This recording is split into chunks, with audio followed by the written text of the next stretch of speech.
Hello, and welcome to a game of enabling the sound.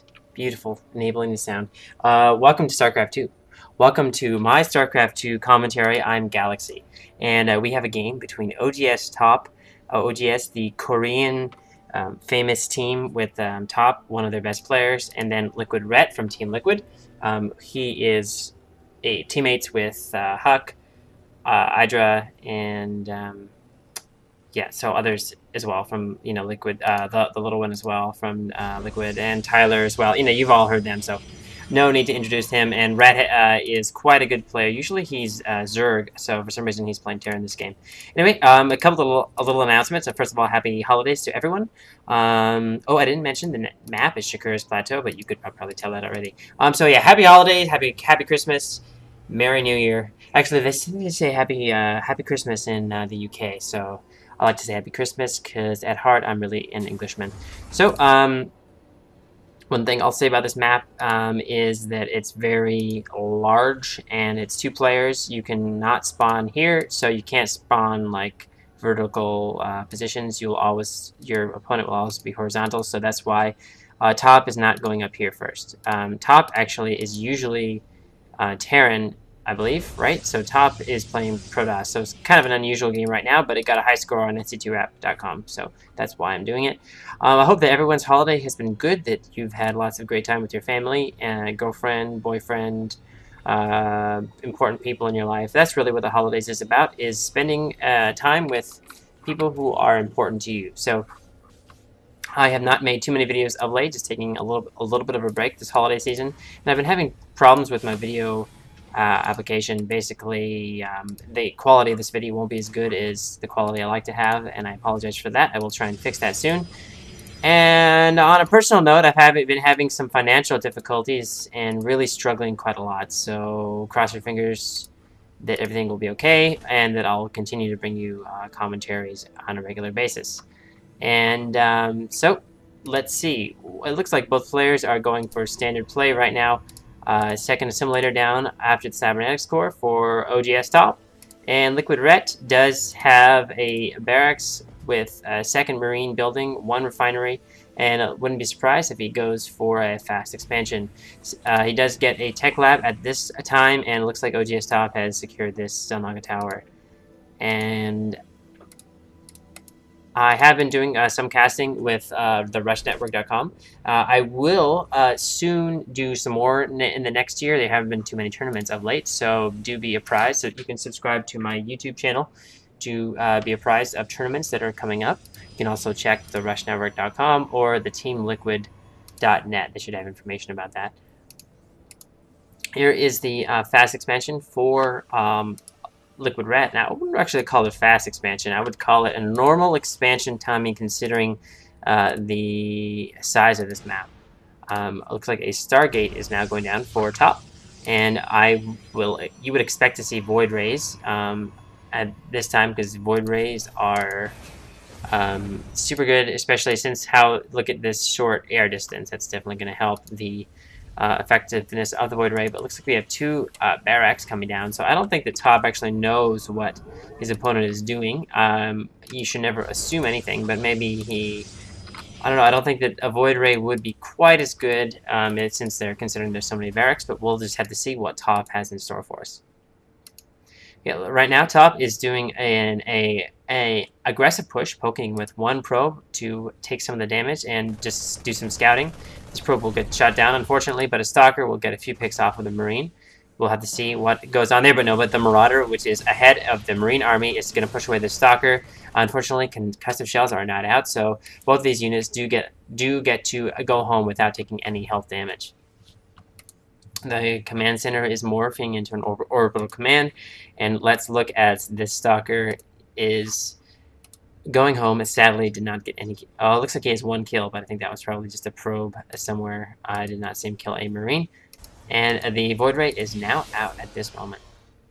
So once again, I want to wish everyone just happy holidays. It's New Year in a couple of days, and just blessings to you and your family. So this is a merry time of the year for some, And having said that, looks like this Void Ray will charge. LiquidRet is going to respond by bringing a ton of Marines to hold it off. How many Marines go down? No Marines go down. Looks like OGS is going to run away, and he does actually micro his Void Ray quite well to take away one Marine, and he keeps the charge up on the Void Ray by hitting the rocks, and he is going to kite the Void Ray some more. So very good position. Was definitely a dangerous move from Ret, because then his army was more vulnerable to the Colossi. It looks like OGS is going to just kind of run away. He poked in and now is running away.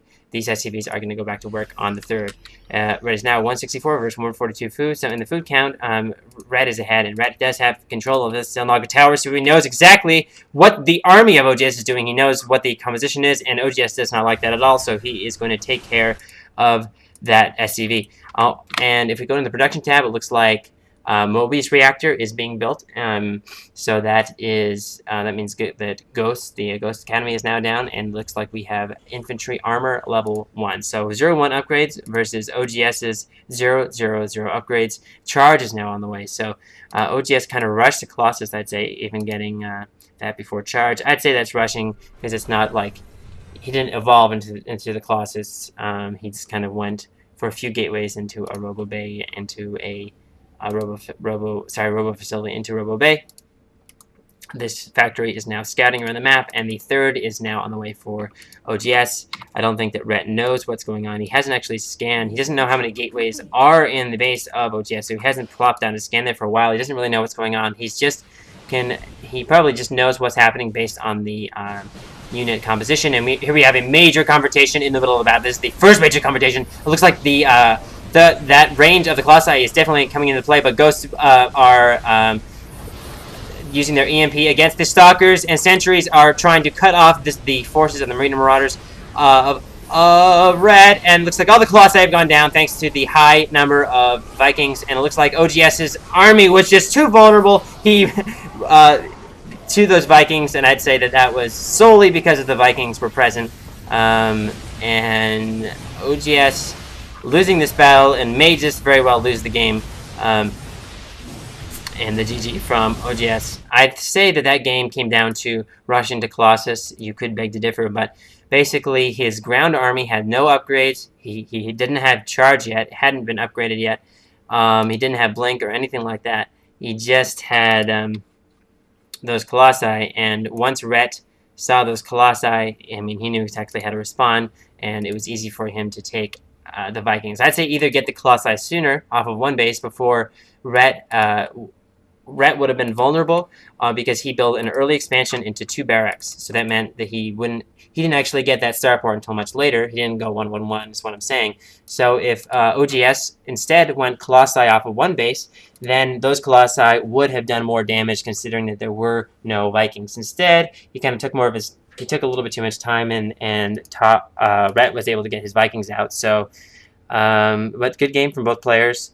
Plus, the army count was a little bit higher for Ret. He did get his expansions up sooner, so it wasn't just an army composition battle. So, thanks a lot for tuning in. Do subscribe if you'd like to see more of my videos. And I'm very, very pleased to be doing this still. Just taking, I'm taking a little bit of a break because it's the holidays. And bless all you guys. Cheers. Micro by top.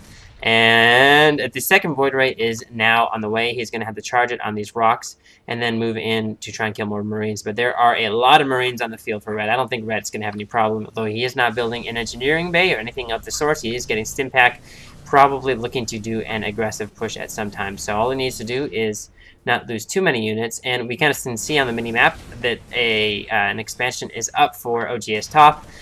Meanwhile, he's continuing to microwave these Void Rays quite well. I'd say they are fully charged, but he hasn't been able to kill too many Marines. Let's look at the kill count: 0 and 1. So only 1 Marine, unfortunately, but he has been able to save his Void Rays, and now a third Void Ray is on the way. So Top is really committing to this Void Ray harassment, although it hasn't paid off so far, and it won't pay off unless he can either eventually do some damage with these Void Rays or make it work in his normal army composition. We do have a Robo Bay on the way, you can see in the production tab, and I'm continuing to just show you this battle because there's just plenty of micro in action.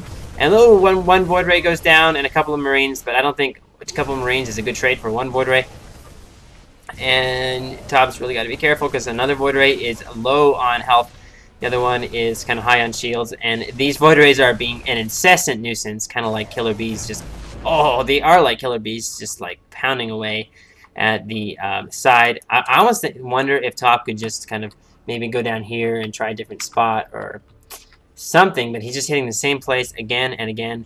Let's look at his base. Looks like he has a healthy, a lot of sentries, some stalkers and zealots, and making 2 gateways at the moment. And meanwhile, it looks like Rhett does have his starport just starting now. And this Void Ray harassment has unfortunately not done too much. If you look at the units lost, definitely 850 versus 575, favoring LiquidRet. And Stimpack has finished. It probably finished a while ago, but it's definitely finished. And this push, Marines and Marauders, will force OGS to respond. And it looks like he is building a Robo Base, so he's looking to get some Colossus up. No surprise there. The Colossus will be coming at around the same time that the starport is producing, so hopefully for Rhett he'll be able to respond and see what's going on. And Force Fields doing a very good job of trapping these Marines and Marauders. Zealots getting taken out first, and the Marauders are focus firing those Stalkers. Very good choice.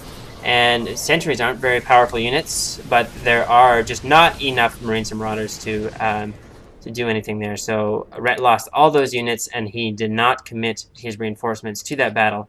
This Void Ray did try and get in on the battle, but let's look at the number of kills. It has six kills, no doubt, and all of them are Marines. Let's look at the base of OGS. He has stopped building units out of his Stargate and is now building 1 Colossi, and an Observer is out for...